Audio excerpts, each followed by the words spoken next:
Il y a des techniques de manipulation que tu connais. Parce que tu es informé maintenant, parce que tu vas sur YouTube, parce qu'on est devenu éduqué à ça. Il y a 10 ans de ça, j'aurais dit le mot gaslighting, personne ne savait ce que c'était. Maintenant, même dans les séries Netflix avec des jeunes, ils emploient le mot. Le gaslighting, typiquement, c'est lorsqu'on te fait douter de ta propre réalité. Ça, tu le connais. On va te dire, hier, il ne s'est jamais passé ça. Toi, tu as un doute à la fin. C'est ça le gaslighting. Mais il y a une forme qui est beaucoup plus sournoise qu'on pourrait appeler le gaslighting enrobé ou la double contrainte. Tu es parfois en discussion avec la personne que t'aimes, ou avec un collègue de bureau, ou avec ton chef, ou avec des amis, et on te fait certains types de compliments qui ont une drôle de résonance en toi. Et le soir même ou le lendemain, tu te sens mal, sans pouvoir précisément nommer ce qu'il s'est passé. Et je vais te donner aujourd'hui des phrases précises, parce que au moment où tu connaîtras ça, tu ne pourras plus jamais te faire avoir et tu sauras même quoi répondre. Alors comme on l'a dit, le gaslighting, en principe, maintenant t'es éduqué à ça. Parce que t'as bien suivi ma chaîne, parce que tu t'es abonné, parce que t'es une personne géniale. C'est des phrases comme tu inventes, ça ne s'est pas passé comme ça, et ça termine par tu es folle, ma pauvre, tu es fou, mon pauvre. Je n'ai jamais dit ça. L'objectif, il est très simple, il est très clair, c'est de te faire douter de ta propre perception de la réalité. Mais le gaslighting enrobé, c'est bien plus sophistiqué. C'est une personne qui va, au sein de la même phrase, te faire un compliment, puis te critiquer sur une valeur. Si ça reste flou, je te donne des phrases précises dans un instant. Peut-être que toi, quand tu étais petit, on t'a appris qu'une personne qui te faisait des compliments, c'était une bonne personne. Sauf qu'en réalité, ça ouvre tes barrières, tu n'es plus en protection quand tu as un compliment, et après ça, il peut te glisser une phrase sournoise. On a dit que dans chacune de ces phrases, tu allais entendre un compliment et une accusation. C'est même d'ailleurs la signature de ce type de manipulation, qui laisse pantois, qui laisse tout chose à pas savoir précisément comment est-ce qu'on doit se comporter face à ça. Voici un exemple de phrase que tu peux entendre dans le couple. Tu es la femme la plus extraordinaire que j'ai connue, quand ton mari te dit ça, et c'est précisément pour ça que je ne comprends pas comment est-ce que tu as pu me pousser à aller voir ailleurs. Donc, cette personne te trompe, elle te dit que tu es génial, et elle ne comprend pas ton comportement. En gros, tu l'as poussé à te tromper. Et si tu regardes bien ce type de phrase, tu pourrais quasiment mettre un « mais » entre les deux parties. Compliment, mais problème. Phrase numéro 2, après une dispute, tu sais que je t'aime plus que tout au monde, ça c'est un compliment. Et c'est exactement parce que je t'aime, autre compliment, qu'il faut que tu te soignes. Donc en gros, il est bien courageux, il est bien patient d'être resté avec toi.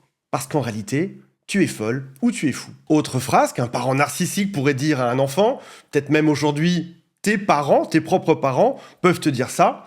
Tu as toujours été notre fierté, la personne la plus brillante, la plus sensible. Et c'est ça qui rend ton ingratitude encore plus douloureuse pour nous. Ça signifie en gros que si jamais tu refuses de te plier à leurs demandes, quelles qu'elles soient, complètement excentriques, dans ce cas-là, tu deviens ingrat. Et tu ne peux pas te défendre parce qu'ils te disent qu'ils t'aiment là-dedans.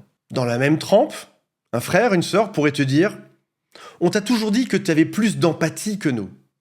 Et on ne comprend pas comment est-ce que tu peux abandonner maman comme tu le fais. » Ce qui signifie en gros que si tu poses une limite, par exemple de ne pas abandonner toute ta vie ou de dépasser des choses que tu n'as pas envie de faire, ça signifie en gros tes limites, on n'en a rien à faire, tu dois te comporter comme ça parce que c'est une qualité chez toi. Et au passage, c'est parce que tu as ces belles qualités que c'est toi qui dois t'occuper de maman et non pas eux. Phrase numéro 5, une belle-mère peut dire « Mon fils a tellement de chance de t'avoir. Toi, oui, il a de la chance. Mais c'est pour ça que ça me fait du mal de voir à quel point tu l'épuises sans même t'en rendre compte. » Ce qui signifie en gros, tu es une mauvaise épouse, mais finalement, on va enrober ça de manière très polie. La phrase numéro 6 est probablement la plus sournoise de toutes celles qu'on va voir aujourd'hui. Tu es tellement intelligent, intelligente, que tu devrais comprendre par toi-même ce que tu fais. Qu'on retrouve aussi parfois décliné selon ton métier. Tu es pompier, tu es docteur, tu es infirmière, tu as tel job en tant que chef de projet, tu es intelligent. Tu devrais ne pas te comporter comme ça. Tu vas remarquer quelque chose de très précis sur cette formulation-là. C'est que l'accusation n'est même plus formulée.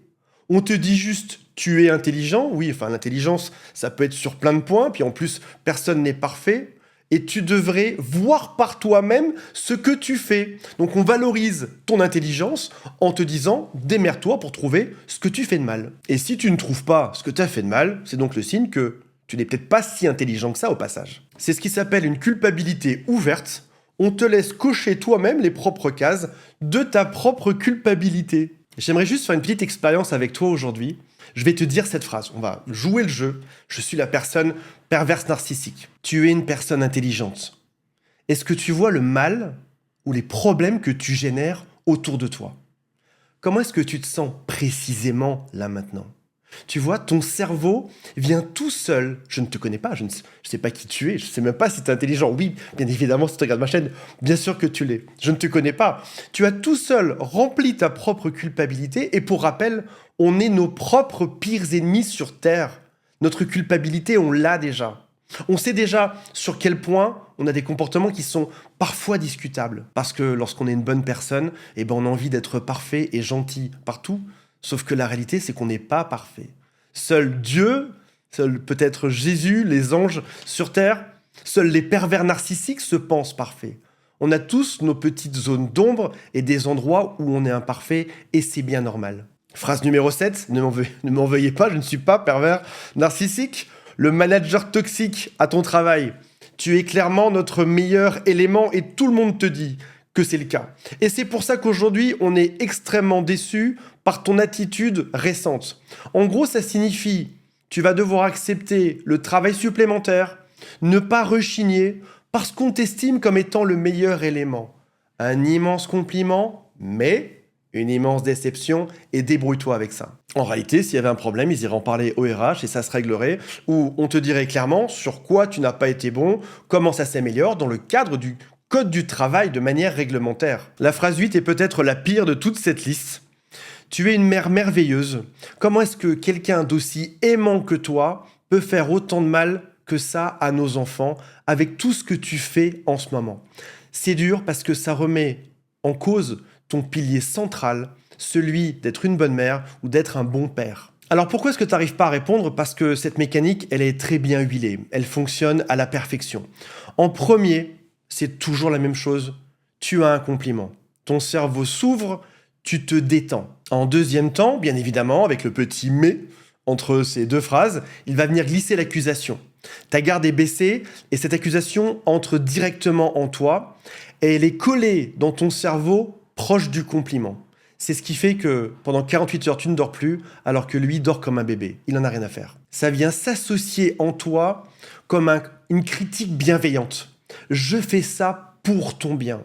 Comme si c'était un ami qui te disait une critique. Qu'on se mette d'accord si jamais demain tu vas dans la rue et qu'un mendiant te dit tu es fou, tu es folle, tu vas te dire je le connais pas, je ne sais pas qui c'est, il ne peut pas me juger. Plus cette personne se rapproche, et c'est ce qui se passe avec ce compliment, elle se rapproche de toi, plus elle est proche, plus une critique sera douloureuse. Troisième temps, il te bloque dans une fausse logique. Tu es intelligente, donc tu devrais voir. Tu es aimante, donc tu devrais comprendre. Si jamais tu réponds mal à cette phrase-là, ça veut dire aussi venir nier un compliment que tu as peut-être apprécié au passage. On t'a valorisé. Si tu acceptes l'un, tu dois malheureusement aussi, dans cette logique-là, accepter l'autre. Et c'est en ça qu'il y a une double contrainte. Tu perds quoi que tu répondes dans ce genre de phrase. Est-ce que tu pourrais répondre que t'es pas une mère géniale, que t'es pas le meilleur salarié, que t'es pas un frère, une sœur ou un ami incroyable? Tu ne peux pas répondre à ça. Comment est-ce qu'on fait pour repérer ça? Tu as déjà tes idées. Tu sais maintenant que il faut repérer un compliment avec un mais et quelque chose qui est vraiment dégueu juste après. Mais il y a un deuxième marqueur qui est peut-être moins évident, c'est celui qui fait que tu te sens mal après. Et c'est quelque chose d'indéfinissable en toi. Si jamais même tu devais en parler à un ami, tu ne saurais pas précisément comment le faire sans te justifier pendant une demi-heure.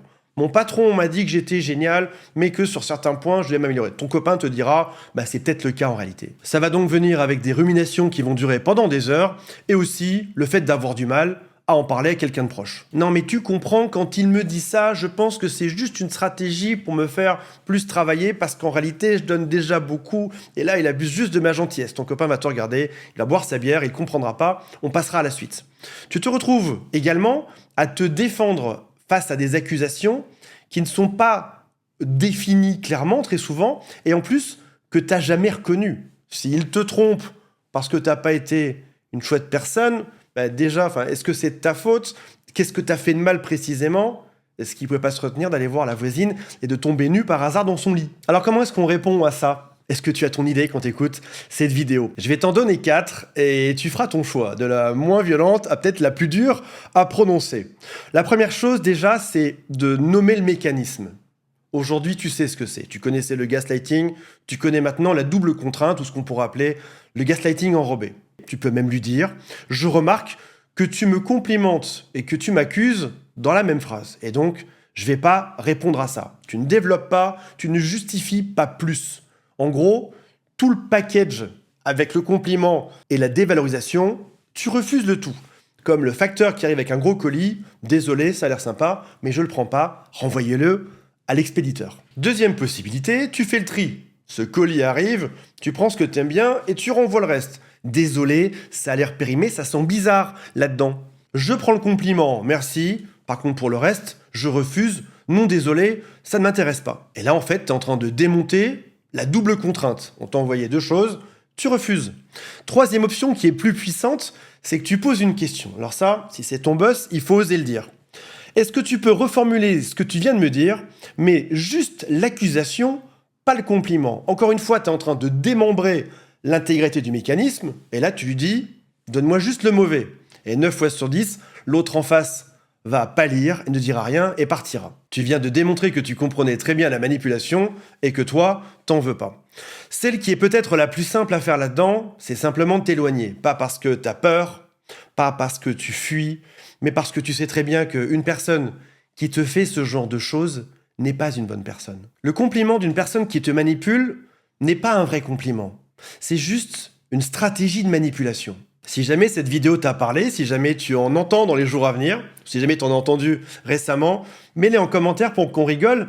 Et si tu le fais pas pour toi, fais-le aussi pour que d'autres personnes puissent se dire « Je ne suis pas le seul sur Terre à entendre et à subir ça. » Ce sera ça ton acte citoyen aujourd'hui. Voici ce que j'ai vécu. J'espère que vous ne le vivrez pas. Voilà mes amis, j'espère que ça vous a intéressé. Si vous le souhaitez, abonnez-vous, likez, boostez. Il y a tellement d'options dans YouTube aujourd'hui, on ne sait plus trop où on en est. Et je vous rappelle qu'il y a un lien pour me contacter juste sous la vidéo. On se retrouve prochainement. Salut à tous, bye, je vous aime.